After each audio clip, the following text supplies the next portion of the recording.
मला मुद्दाम तुम्हाला विचारायचं, तुम्ही आईचं सांगितलं की आईने बाबांना साथ दिली, मंदाकिनी ताईने आपल्याला साथ दिली, तुमच्या पुढच्या पिढीतही असंच चालू आहे, याचा गमक काय? गोव्याशी संबंध आहे. तर आमचे मुलं जे होते ते तिथे आदिवासीवरून शिकले. आपण तिथे दवाखाना केला, मग शाळा काढली, त्या शाळेमध्ये शिक्षण. तर त्यांना बाहेर जगात काय कॉम्पिटिशन आहे माहिती नव्हती. त्यांच्या शिक्षणाचा प्रॉब्लेम आला होता आणि त्यामध्ये फीज पण काढल्या होत्या त्यावेळेला, प्रायव्हेट कॉलेजेस आले होते. आणि मग तो म्हणाला की मला मेडिकलला जायचं आहे. पण एक प्रसंग असा आहे की त्याच्याबरोबर 2 आदिवासी मुलं एकाच वर्गात होते. 12वी झाल्यावर त्या दोघांना, एकाला नागपूर मेडिकलला आणि एकाला सायन्स मेडिकलला ॲडमिशन मिळाली.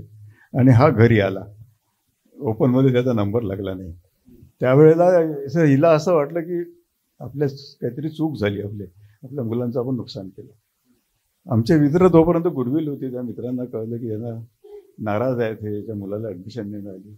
म्हणून प्रायव्हेट मेडिकल वर्धेला त्यांना विनंती केली त्यांनी की याला फ्री सीट द्या. आणि त्यांनी ते मानलं ते, आणि तो मुलगा MBBS झाला.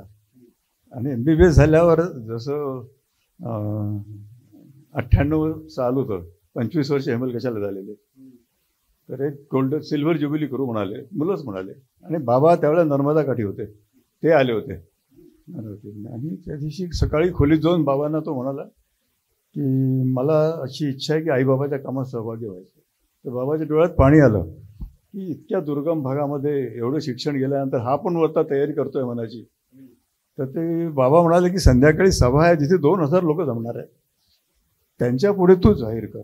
बाबांचं हे सगळे जुन्या पिढीतले होते, पब्लिक कमिटमेंट पाहायला पाहिजे असं त्यांचा गैरसमज होता.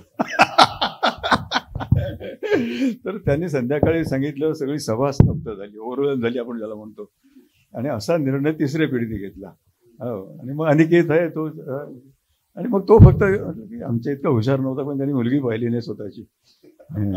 मग त्याने मॅरेज ब्युरोने खूप प्रयत्न केला. रोहिणी म्हणून पुण्याला आहे काय बघा मॅरेज ब्युरो, त्याच्यात 2 वर्ष पुष्कळ पत्रव्यवहार केला. कोणी नाही यायला तयार नव्हत्या मुली.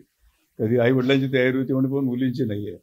असं करत करत आम्ही आशा सोडली होती की डॉक्टर मुलगी यायला मिळणार नाही. त्याला या अट होती की डॉक्टर पाहिजे, फक्त जातपातचा प्रश्नच नव्हता काही. पण मग 2-2.25 वर्षानंतर गोव्याहून फोन आला की मी मुलीची आई बोलते, म्हणजे अनघाची आई. आणि तिने सगळं वाचलं आणि तिची इच्छा आहे. तर आम्ही काहीच एक्साईट झालो नाही. म्हटलं गोवा कुठे, हेमल कसा कुठे, कल्चर वेगळं, कसं काय जमणार आहे. मग असं आमच्या मित्रांनी मध्यम मार्ग काढला की दोघांना एकट्याला पुण्याला भेटू द्या. त्याला बसनी पुण्याला पाठवलं, यांनी बसनी पुण्याला गोव्यावरून. आणि 24 तास त्यांचं काय माहिती नाही, वेवलेन जमलीन 24 तास त्यांनी लग्न ठरवलं. मग तिने आईवडिलांना बोलवलं, यांनी फोन करून आमच्या आईवडिलांना सांगितलं. आणि सगळे मिळून हेमल कशाला पहिल्यांदा आले. आणि मग तिथे सगळं लग्नाचं बोलणं झालं. तिच्या 2 अटी होत्या त्याबद्दल. तोपर्यंत हेमल कशामध्ये असं इमेज होती की 22 वर्ष वीज नव्हती, रस्ते नव्हते, 6-6 महिने कट ऑफ राहायचं, टेलिफोनचा प्रश्नच नाही. तिच्या 2 अटी काय होत्या की इथे पाण्याची सोय असावी आणि वीज असावी.